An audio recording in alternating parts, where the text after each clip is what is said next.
Assalamu alaikum, welcome to the program Islam Explained. We are joined by our theologian, Omer. Welcome to the program, Omer. Thank you, Veysel. Thank you. It's good to be here. Omer, it's always a pleasure having you here. Thank all you. these topics and questions we have for you and you addressing them. Our viewers, also myself, we really do appreciate Thank you. all the questions that are being answered. Now, Omer, an important topic of theology that I want to ask is, are actions part of belief? So, Iman and Islam, are they the same thing? Well, technically, Veysel, they're not the same thing. They are two different things technically, because if you look at the etymology of the two terms, and Iman, for example, comes from amana, which means to trust, and another derivative is mu'min, a believer, and mu'min means a person who could be trusted, reliable person. But while Islam means to surrender, to submit. So you can see one is like a quality or an act of the heart, while the other one is action. You know, when you submit to something, surrender to something, it's action. However, although they are theologically two different things, as Imam Abu Hanifa states, they are inseparable. They are like the front and the back of the person. So Iman and actions, or Iman on Islam, we can say they are inseparable. It's very interesting, perspective put forward by Imam Abu Hanifa. But the reason we say they are technically two different things, because of the prophetic hadith, where it's famously mentioned as the Jibril hadith, narrated by Hazrat Omer radiallahu anh. He says that when Jibril asked Prophet Muhammad والسلام, what is Iman, he described or defined all the necessities or articles of faith. And then he said, what is Islam, or vice versa. And the noble Prophet ﷺ described the 5 pillars of Islam. They are all, action, they are action things, or worship, a type of worship. And then he explained ihsan as well, as you remember the hadith. But you can see that they are two different things, and definitions are different too. That's why Jibril asked them separately and the Prophet defined them separately.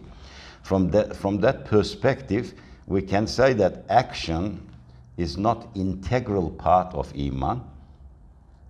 However, as I said, they are inseparable. And there are evidences for this too. For example, Imam Abu Hanifa in his Fiqh al-Akbar, he says that while actions can increase or decrease, as people can have higher action, right?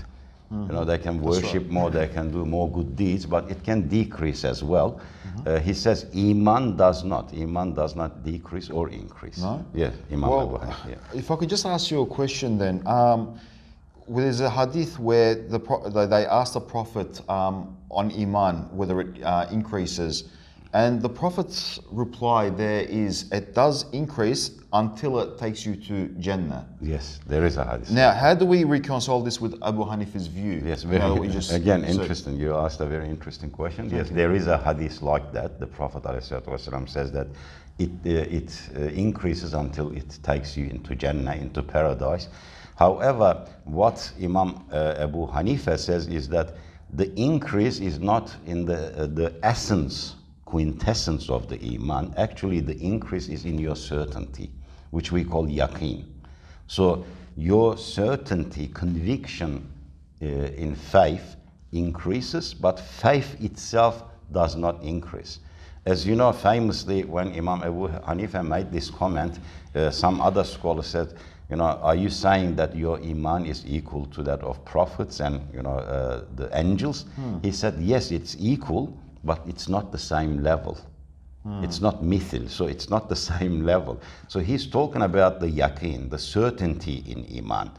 And he also said a very interesting thing, and that's the evidence too. He says that if you say Iman increases and decreases, then you would have to assume that the Iman of prophets and the angels increase and decrease, and that would be absurd.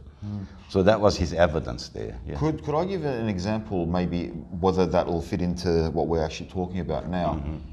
It's like a light being switched on and off. The light being on is having the Iman. Yes. And then those light switches where you could actually dim it down or turn it up Yes. higher. Would that be a good example to give I in think this that's situation? that's a perfect example because Taftasani uses a similar example with candles. He says just like the candle, it could be very bright or it could be weak, the light. But it's on. But it's the light's on. The light is there. So Iman is either there or not. Okay. So because if you look at this from a linear perspective, you know, where one side is Iman and the other side is Küfür, if you say Iman increases and decreases, when Iman decreases, it means there's an increase in Küfür, which is not possible.